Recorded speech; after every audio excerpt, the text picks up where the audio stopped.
الحمد لله رب العالمين والصلاة والسلام على أشرف الأنبياء والمرسلين وعلى آله وصحبه أجمعين أما بعد أعوذ بالله من الشيطان الرجيم بسم الله الرحمن الرحيم رب اشرح لي صدري ويسر لي أمري واحلل عقدة من لساني يفقه قولي.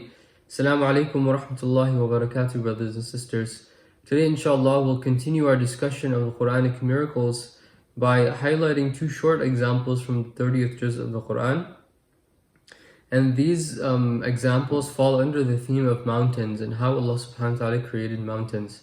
So before I actually go into the verses, let's talk a little bit about the properties of mountains and how that actually works. So first and foremost, for a long time, people thought that mountains were just, objects that were on the outer surface of the earth. But it actually turns out that after, the advent of modern geology, scientists were able to figure out that mountains actually have roots, similar to how trees have roots. From the surface level, you can see the tree that is protruding from the earth. But what you don't see is that the tree actually has a very extensive and very in-depth root system. Okay, so similar to that, mountains have a root system. So just to give you an example of how extensive this can be, we know that Mount Everest is the highest, the tallest mountain on earth. It's 8.8 kilometers high. Well, it turns out that this mountain, it actually has roots that are 250 kilometers deep. So subhanallah, what we see on the outside from the surface of the earth is actually only a fraction of how deep this root system actually is. So not only that, but it turns out that if we study the actual layers of the earth's crust, we find a very interesting principle about mountains as well. So, at the surface of earth's crust, you have the oceanic crust, okay? And underneath that, you have a layer called the lithosphere. Now, this lithosphere is actually completely solid, okay? This lithosphere is actually completely solid, and that's directly under the oceanic crust. Now, underneath this lithosphere, you have another layer called the asthenosphere. Okay, and this layer, due to the immense heat and the immense pressure, this is actually a semi-molten form of rock. Okay, so it's not completely solid, it's not completely liquid either, but it's something that's in the middle. So much so that the actual rock that's located in this layer is actually, described as floating, so it's something that is kind of liquid in nature. Okay, so we have this understanding now that the actual mountain, it goes down into the lithosphere, and it is essentially something that is, floating on top of a liquid layer, which is this asthenosphere, the semi-molten layer. So in a sense, these mountains are actually something that is anchored.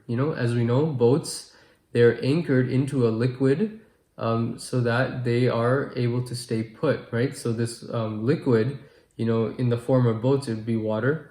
But in the form of these mountains, this liquid semi-molten layer is actually the asthenosphere itself.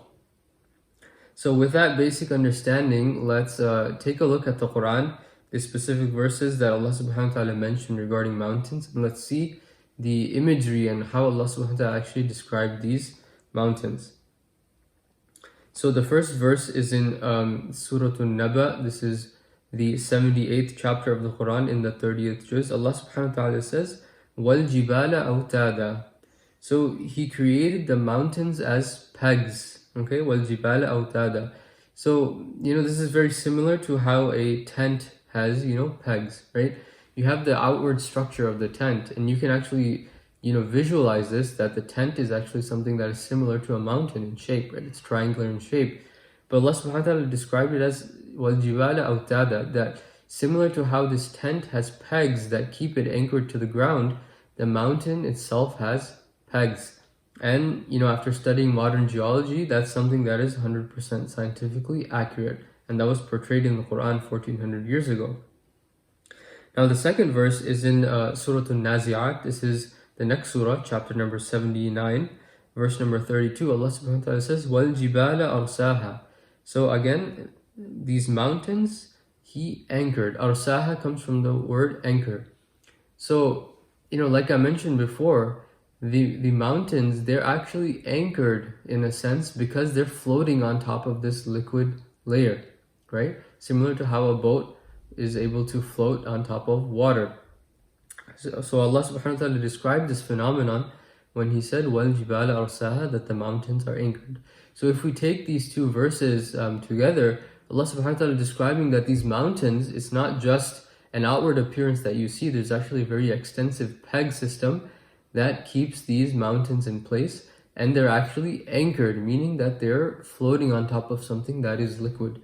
So subhanAllah, Allah subhanahu wa ta'ala described these mountains so accurately and so perfectly, and that's something that we can appreciate today with our scientific discoveries. So today was a very short example, but something that we can appreciate when we go out and see nature. And when we see mountains next time, we should think of these verses and think of how Allah subhanahu wa ta'ala created everything so perfectly with His ultimate wisdom. So I ask Allah subhanahu wa ta'ala that He allow us to continue our study of the Quran, and He continue to make us people who reflect upon the Quran and increase our iman as a result of it. وآخر دعوانا أن الحمد لله رب العالمين والسلام عليكم ورحمة الله وبركاته.